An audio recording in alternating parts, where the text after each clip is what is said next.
मैं सामने चल रही अघोर क्रिया देखकर हैरान था। डर भी लग रहा था। मन हुआ कि बस यहां से भाग जाऊं, मगर हम वहां से निकलते तो उन अघोरियों को हमारे छुपे होने का पता चल जाता, और इतना सब देखकर उन अघोरियों का सामना करना अब हमारे वश की बात तो नहीं थी। एक तो रात का सन्नाटा और ऊपर से शमशान में जलती चिताएं, फिर उनके बीचों बीच जटा जूट वाले 4 अघोरी नरमुंड की माला पहने और अपने शरीर को चिता भस्म में लपेटे साफ साफ दिख रहे थे। मैं अपने दोस्तों सूरज और अमन के साथ छुपा बस वहां से निकलने की सोच ही रहा था कि हमें सीनियर अघोरी की तेज आवाज सुनाई थी, जो शायद उस नए अघोरी को अघोर क्रिया के बारे में बता रहे थे। देख, तू अपना सब कुछ छोड़कर अघोरी बनने आया है, तो एक बात ध्यान से सुन ले। सच्चा अघोरी वही है जो अघोर पथ पर चलते हुए भगवान शिव की आराधना करे, और फिर इस साधना के बाद जब उसे 18 अघोर सिद्धियां हासिल हो जाए तो वो समाज कल्याण के लिए उन सिद्धियों का उपयोग करे। तभी वो महाकाल हम अघोरियों को अपने में लीन करता है, और तभी अघोर साधना सफल होती है। हाँ महाराज शंभुनाथ, मैं जानता हूँ कि अघोर साधना सरल नहीं है, मगर मैं ये भी मानता हूँ कि अघोर पंथ एक ऐसा मार्ग है जिस पर चलते हुए हम उस भैरव रूपी महाकाल से मिल सकते हैं, उसकी कृपा पा सकते हैं। उसकी छत्र छाया में आकर मैं हर वो क्रिया करने को तैयार हूँ जो अघोर पंथ का अनुसरण करने वाले अघोरी करते हैं। इसके लिए मैं आपसे दीक्षा लेना चाहता हूँ। मैं चाहता हूँ मनुष्य के रूप में मिलने वाला ये जन्म ही मेरा आखिरी जन्म हो। इसके बाद मुझे तो बस महाकाल के चरणों में जगह मिल जाए। वहां खड़े सीनियर अघोरी शंभुनाथ जी इस नए अघोरी की बात का कोई जवाब दे पाते, उसके पहले ही कुछ दूरी पर खड़े बाकी दोनों अघोरी जोर जोर से हंसने लगे। उस नए अघोरी की समझ कुछ नहीं आया, तो वह हैरान होकर शंभुनाथ जी की तरफ देखने लगा।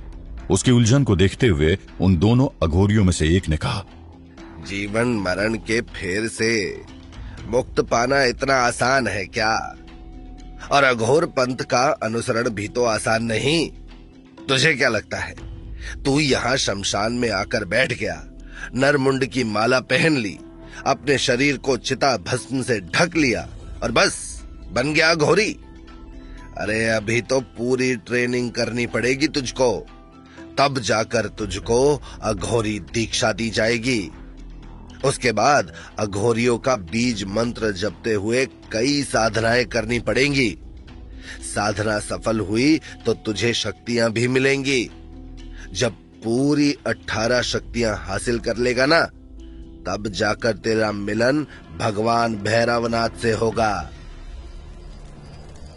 हाँ हाँ, मैं तैयार हूँ, ये सब करने को तैयार हूँ। तभी तो अपना सब कुछ छोड़कर यहाँ आप लोगों की शरण में आया हूँ। बाबा शंभुनाथ जी को अपना गुरु माना है, उन्हीं से दीक्षा लेना है मुझे।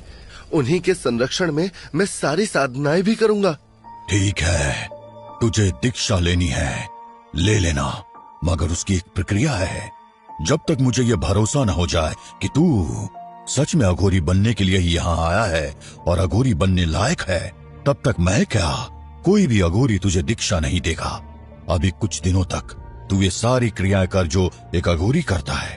धीरे धीरे जब तुझे इस संसार से विरक्त होने लगेगी और मुझे लगेगा कि अब तू इस संसार का हिस्सा नहीं है, तब तुझे बीज मंत्र सिखा दूंगा, और उसके बाद तुम तीनों तरह की साधनाएं कर पाओगे। कौन कौन सी तीनों साधनाएं बाबा? शमशान साधना, शव साधना और शिव साधना। शमशान साधना में शव पीठ की पूजा की जाती है और इसमें शव को मावा मिठाई का भोग लगाया जाता है। शव साधना में शव के ऊपर बैठकर साधना की जाती है और उसमें शव को मांस मदिरा का भोग लगाया जाता है। शिव साधना में शव के ऊपर एक पैर से खड़े होकर भगवान शिव का ध्यान करते हुए साधना की जाती है। फिर इसमें भी शव को मांस मदिरा का भोग चढ़ाया जाता है। राम नाम सत्य है की आवाज जैसे ही हमारे कानों में पड़ी, हम तीनों चौकन्ने होकर उस तरफ देखने लगे। किसी की शव यात्रा शमशान की तरफ चली आ रही थी। मैंने घड़ी में समय देखा, सुबह के 4 बजने वाले थे, यानी ब्रह्म मुहूर्त लग चुका था। शायद इसीलिए शव का अग्निदाह करने शमशान लाया जा रहा था, वरना रात के समय तो यहाँ अघोरियों और जलती चिताओं के अलावा कुछ भी न दिख रहा था। उस शव को शमशान की तरफ ले जाते लोगों को देखकर मेरे दोनों दोस्त अमन और सूरज भी चैन की सांस लेते हुए बोले, थैंक गॉड, इतनी देर में से कम कोई दिखा तो यहां। उन दोनों की तरह मैं भी यही सोच रहा था, क्योंकि शमशान के डरावने माहौल और अघोरियों की विचित्र सी क्रियाएं देखकर हमारे मन में इतना डर और इतनी निगेटिविटी भरने लगी थी कि बस भाग जाने का मन कर रहा था। यह सोचते ही मेरे मन में एक सवाल आया, अघोरियों को इस शमशान से ऐसा लगाव क्यों? क्या इनको शमशान की नेगेटिविटी फील नहीं होती? ऐसा क्या है शमशान में जो इनकी सभी क्रियाएं शमशान में ही पूरी हो पाती है?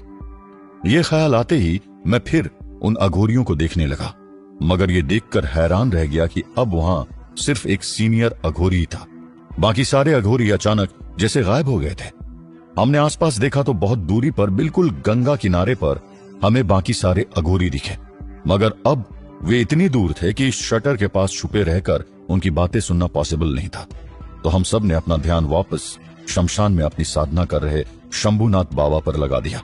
हमने देखा कि वो आंख बंद किए किसी मंत्र का जाप करते जा रहे थे, मगर तभी शव के साथ आए लोगों की आवाजें सुनकर उन्होंने अपनी साधना छोड़ दी और शव के पास आने लगे। कितनी उम्र है इस शव की?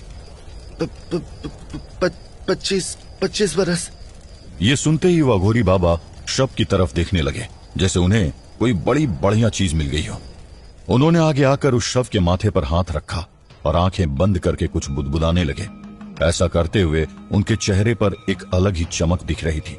शव के साथ आने वाले लोग भी बड़े अजीब तरीके से अघोरी बाबा को देख रहे थे, मगर किसी की ये पूछने की हिम्मत न हुई कि वो कर क्या रहे हैं। कुछ देर में अघोरी बाबा ने आंखें खोली। अकाल मृत्यु से मरा है ये, कष्टमय जीवन भी रहा है। शव के साथ आया एक आदमी, सच है बाबा, इसलिए हम इसे ब्रह्म मुहूर्त में शमशान लेकर आए हैं। कहा जाता है कि इस समय स्वर्ग के द्वार खुले मिलते हैं। इसकी मुक्ति के लिए शमशान साधना करनी होगी, वरना स्वर्ग तो क्या, इसे इस मृत्यु लोक से भी छुटकारा न मिलेगा और ये प्रेत बनकर भटकेगा। इतना सुनते ही उस शव के घर वाले दहशत में आ गए और एक दूसरे को देखने लगे। इधर हम तीनों भी घबराए हुए एक दूसरे को देख रहे थे। प्रेत का नाम सुनकर सब डरे हुए थे। तभी शव के किसी रिश्तेदार ने आगे आकर कहा, ठीक है बाबा, करवा दीजिए, पर ये शमशान साधना होती क्या है और क्या पक्के तौर पर इससे हमारे भाई को मुक्ति मिल जाएगी? शमशान साधना क्या होती है? अघोरियों की सभी साधनाएं तो एकांत में होती है।